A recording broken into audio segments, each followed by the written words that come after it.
The first time I heard my own voice coming out of someone else's phone, I didn't recognize it as me. It was too loud, too needy. Like a stranger had stolen my throat and was using it to humiliate me for sport. We were outside the bar on Constant Spring Road, the kind of place where the music leaks into the street and everybody pretends they're not watching everybody. A girl I barely knew, lashes, shiny lip gloss, that calm little smile, tilted her screen so I could hear. "Please," my voice said, thin and shaking, the way it gets when I'm trying not to cry. "Just tell me what you want from me. I'll fix it. I swear I'll fix it." People laughed. Not a roar, just that sharp little burst Jamaicans do when something is sweet and wicked at the same time. One guy coughed into his hand like he was hiding his grin. A woman sucked her teeth and shook her head like I'd done something filthy in public. I reached for the phone like an idiot. The girl pulled it back. "Easy, babes," she said. "You sound so desperate. Miles nearly feels sorry for you." Then my own voice came again. Another clip. Me whispering a name I didn't want anyone to know I ever said like that. And I realized something cold. This wasn't gossip. This was a performance. And I was the soundtrack. Kingston is the kind of place where privacy is a temporary condition. You can have a secret at 9 p.m., and by morning it's wearing makeup and walking around like it owns you. I still believed I could manage it, though. I believed I could be careful enough, smart enough, quiet enough. I was 28, working front desk at a private clinic in Halfway Tree. Polite voice, Nate hair, the same good morning, how may I help you? On repeat until it felt like a mask glued to my face. My mother loved telling people where I worked because it sounded respectable. "She work at a clinic," she'd say, like it was proof she did something right. Respectability is currency here. It buys you forgiveness. It buys you benefit of the doubt. It buys you silence when you need it. That's why I hated how lonely I was. I met Rochelle the way you meet people when you're starving for softness. By accident. And then too fast. She came in for an appointment, and she had that effortless city confidence. Long nails, clean sneakers, a laugh that filled the space like she owned the air. She joked with me while I checked her in, teased me about being too serious, and when her phone buzzed, she rolled her eyes dramatically like the world was always demanding something from her. "You always so proper," she said, leaning closer like we were already friends. "But Miles can tell you have stress. You need somebody for talk to." I should have heard the hook in that. I didn't. I felt chosen. After that, she'd show up even when she didn't have an appointment, passing through, dropping something off for a nurse, just checking you. She'd bring a patty sometimes, or a little bag with a juice and say, "Eat, nah. You look like you forget yourself." Small things. Kind things. The kind of kindness that makes you feel seen. Then it became the night messages. The first time she called me after midnight, I answered because I thought something bad happened. Her voice was low and breathy, like she was lying down. Sorry, she whispered. "Me no late. But Miles cayenne sleep. Talk to me a little." I should have said no. I should have protected my sleep, my boundaries, my dignity. Instead, I climbed into her orbit because it felt warm. We started with harmless things, work drama, mutual acquaintances, men who irritated us, the price of groceries, the way everyone's always watching. Then she began asking questions that sounded like care. "You mother clothes? You ever feel like you life just small? You ever do something and regret it, same time, but you still want it?" I told her things I didn't tell anybody. About my father who never fully claimed me. About the boyfriend I had when I was 21 who liked humiliating me in little ways, never hitting, just shrinking me. About the way I could smile all day and still go home and sit on my bed like an empty bottle. Rochelle listened, like she was collecting something. At the time, I thought she was collecting me. She sent voice notes, because texting was too dry. She'd laugh and say, "Text easy fi screenshot." Voice note? That real. Like sound, was safer than words. I believed her. God, I believed her. So I answered her voice notes with my own. Sometimes I'd whisper because my mother was asleep in the next room. Sometimes I'd talk too long because the sound of someone listening made me feel less disgusting. And, yeah, sometimes I begged. Not for money, not for sex, not for anything dramatic. I begged for reassurance, for clarity, for her to stop going cold on me when I said the wrong thing. Rochelle had this way of pulling away that made my chest panic like it was losing oxygen. One night, I asked her, straight, "Why you do that? 1 minute you close to me, next minute you act like I'm bothering you." She didn't answer for an hour. Then she sent one voice note, 10 seconds long. "Because you too intense," she said, calm as a judge, "and people like you love to play victim." My stomach flipped.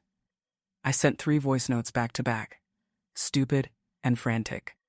"I'm not playing victim. I'm trying to understand. I'm sorry if I'm too much. Just tell me what you want from me." I can still hear it. My own voice cracked on want. Like I was offering myself up to be shaped into something acceptable. That was the pattern. Warmth, then distance. Attention, then silence. A little compliment, then a little cut. And I kept reaching. Because my biggest fear wasn't heartbreak. It wasn't even betrayal. It was being the kind of woman people talk about. The kind of woman they call clingy and mad and pathetic. In Jamaica, shame is a public punishment. It doesn't stay inside your skin. It spreads.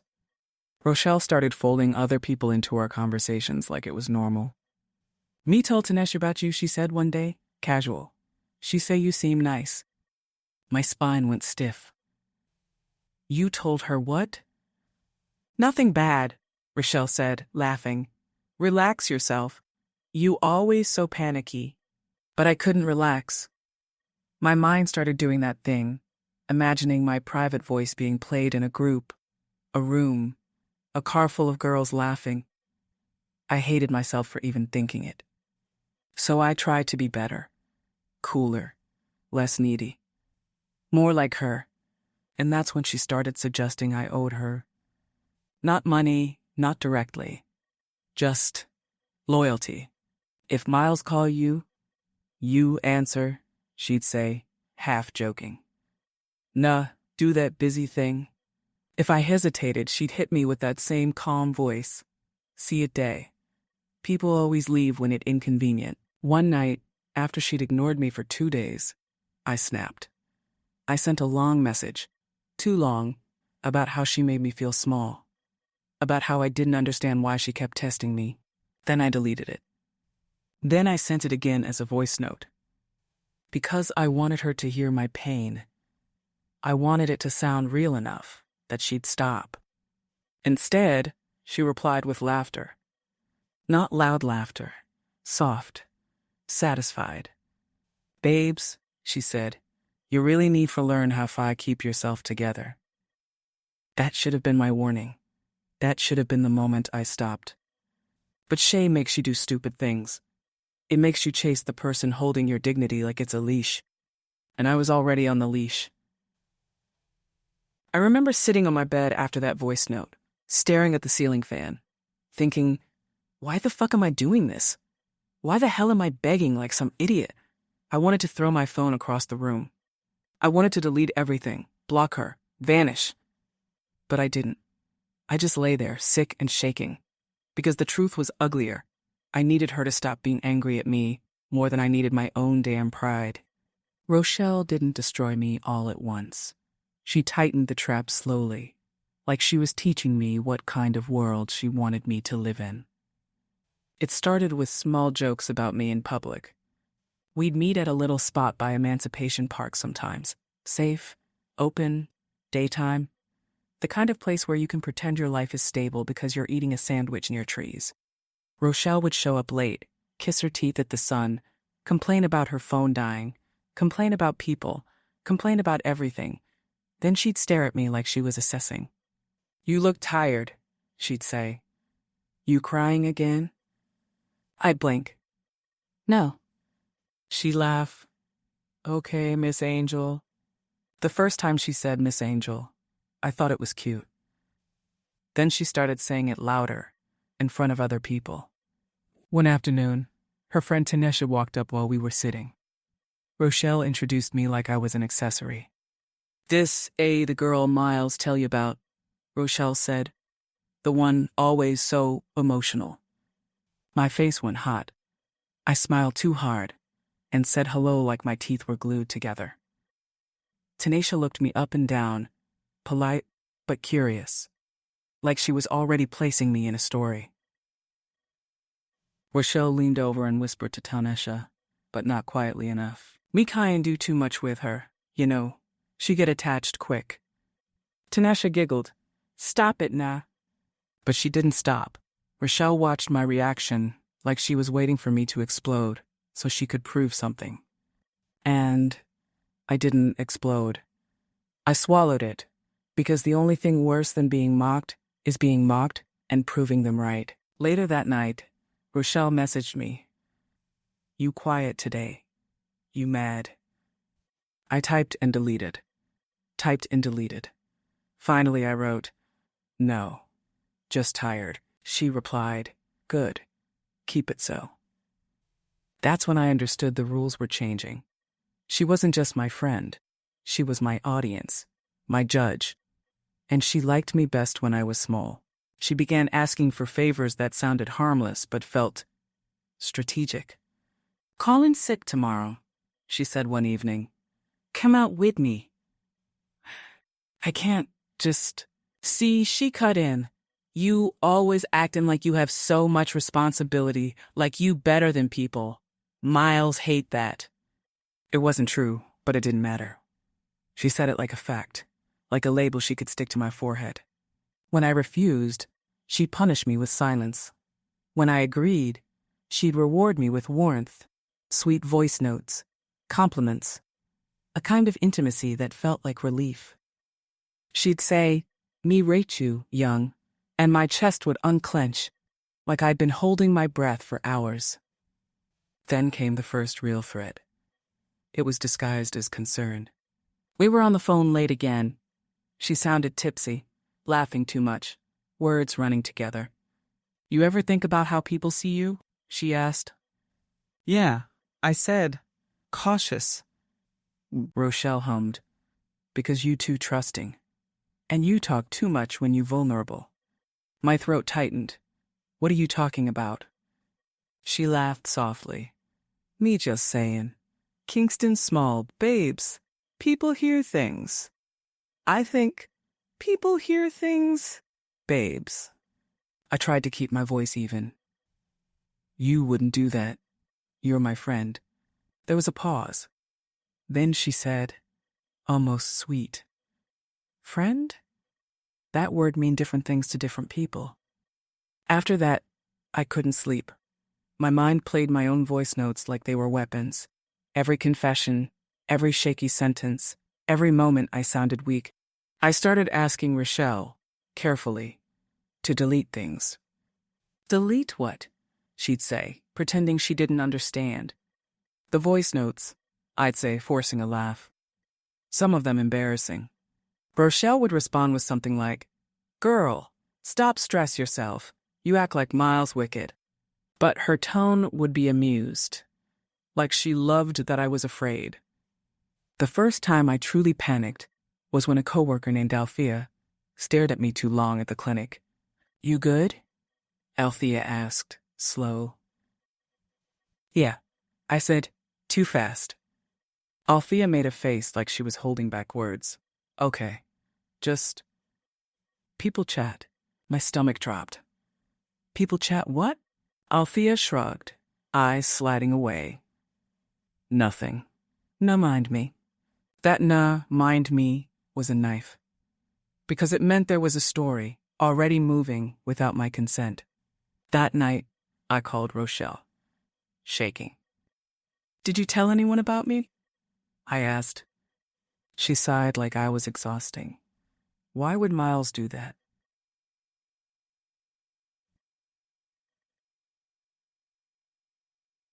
because people at work acting weird.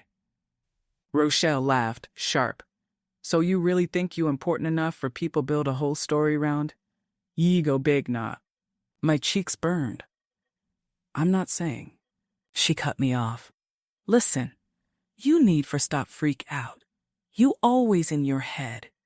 That's why people don't like you. You make everything heavy. I wanted to scream.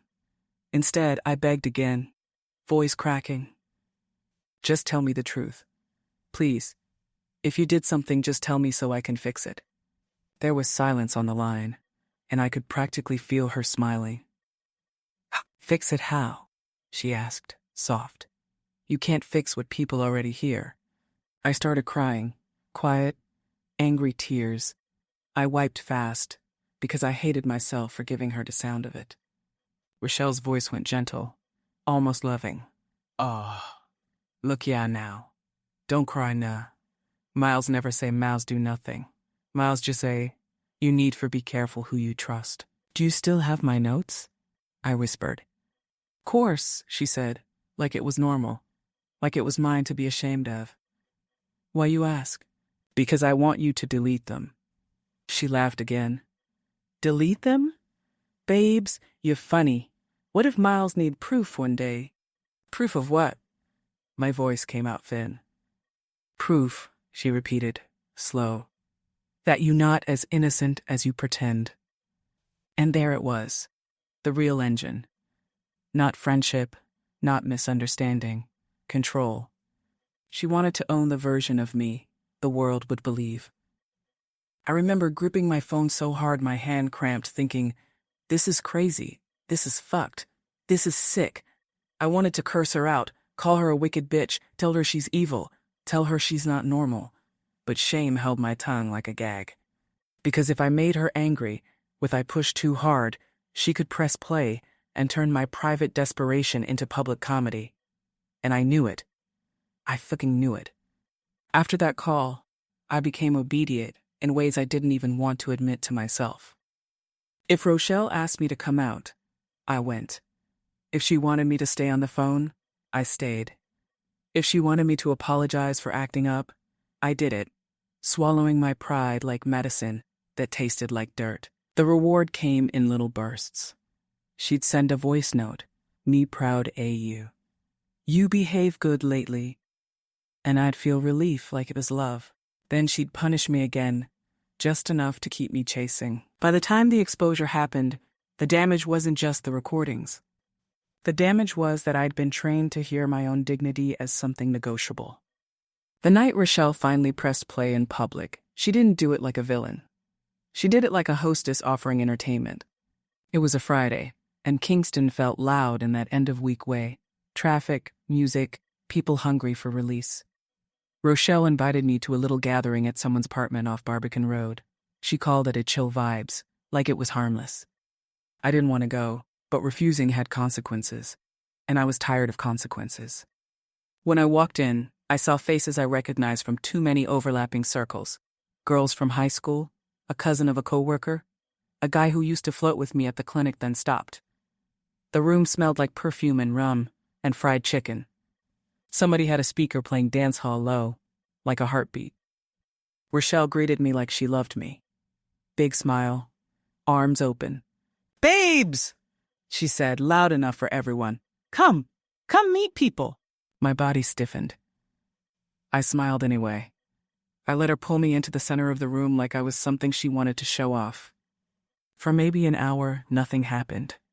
I started to think I was paranoid. I started to believe I could survive this if I stayed calm, if I laughed at the right moments, if I didn't look scared. Then Rochelle raised her phone. Wait, she called out, laughing.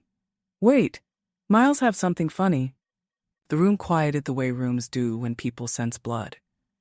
Eyes turned, smiles sharpened.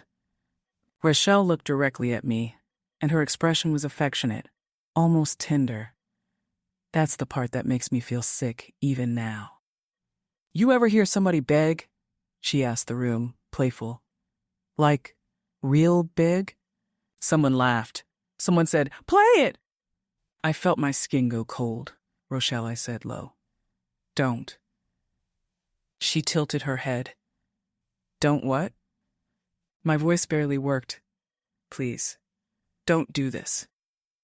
Oh my God, she said, like I was being dramatic. Relax, a joke. Then she pressed play. My voice filled the room, too loud, too intimate, too alive. The clip was from that night I begged her to tell me what she wanted from me. But Rochelle had cut it. She'd removed her coldness, her baiting, her insults.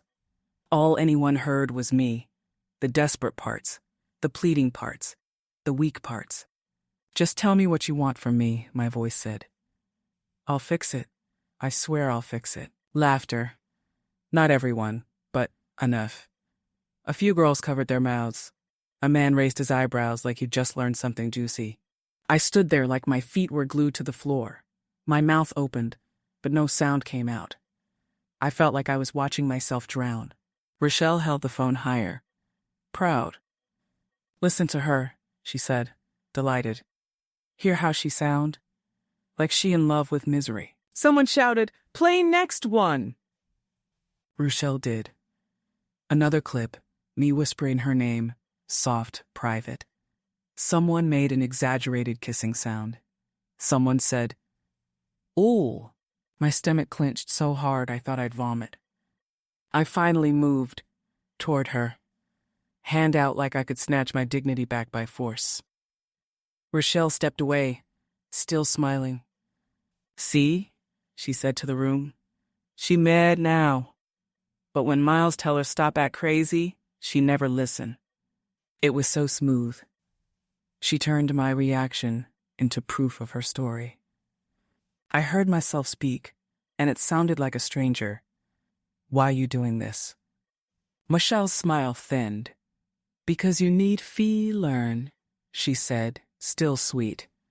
You can't go through life thinking your feelings more important than people's consequences. She stepped closer, voice low enough that only I could hear. For thinking you could ever shame me first. And the truth hit like a slap. This wasn't random cruelty. This was retaliation, planned, curated. Somewhere in her mind, she decided I'd wronged her. Maybe I said something once. Maybe I didn't laugh at her joke. Maybe I didn't answer quick enough. Maybe I existed in a way that annoyed her. And for that, she chose to make me public. The room felt like it was shrinking. People's eyes pinned me to the floor. I could almost hear my mother's voice in my head, what people going say. I could almost see my coworkers whispering, phones out, faces polite but hungry. I tried to breathe. I tried to look calm. But my chest was a trapped animal. I turned to leave. Rochelle called after me, loud, "Run way then! Go cry! You always cry!" A girl laughed. A man muttered, "Embarrassing." In the hallway, I finally made sound, but it wasn't a sob. It was a gasp, like my body was trying to swallow the shame before it could escape. Outside, the night air hit me like water. I walked fast, almost running, because standing still felt like dying. My phone buzzed in my hand, messages already coming in. A number I didn't recognize. A you dat? Another. Girl. Ooh. Then the worst one. Althea from work. We need to talk Monday. My legs went weak. Not because Rochelle played the clips. Not even because people laughed. Because it was spreading. And in Kingston, when something becomes entertainment, it doesn't go away. It becomes your name. I stood under a streetlight and stared at my screen, thinking, I'm fucked. I'm so fucking fucked. I wanted to call Rochelle and scream, tell her she's a nasty, wicked, miserable bitch, tell her she can rot. But my fingers wouldn't move. Because the truth was, she didn't need to do anything else. She already did it. She already pressed play. She already turned my private voice into a joke, and now the whole damn city could carry it in their pocket. I went home and sat on my bed in the dark like I used to. Only this time there was no illusion that my room could protect me. My phone kept buzzing. I didn't answer. I couldn't. Every vibration felt like another person replaying me. On Monday at the clinic, the air felt different. Not openly hostile, just adjusted. Polite voices, tight smiles, eyes that didn't quite meet mine. The doctor nodded at me like normal, but his gaze slid away too quickly. Althea didn't even wait until lunch. "You know you can't have that kind of situation tied to the clinic," she said, careful, like she was handling something dirty. "What situation?" I asked, pretending I didn't know, pretending I still had control. Althea sighed. "Don't play innocent. People sending things. Voice notes. Screenshots. It looked bad. Bad. That simple word. Like my whole inner life could be summarized into a stain. I wanted to explain. I wanted to say, I was manipulated. I was trapped. I didn't know. But I could already hear how it would sound. Excuses. Drama. Weakness. So I did what Rochelle trained me to do. I swallowed myself. "I understand," I said, voice steady, like a good girl. And that's the part that haunts me more than the recordings.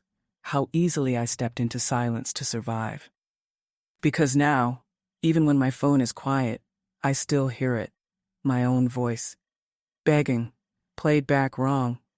Not just as a memory, but as proof that the version of me people believe is the one Rochelle edited.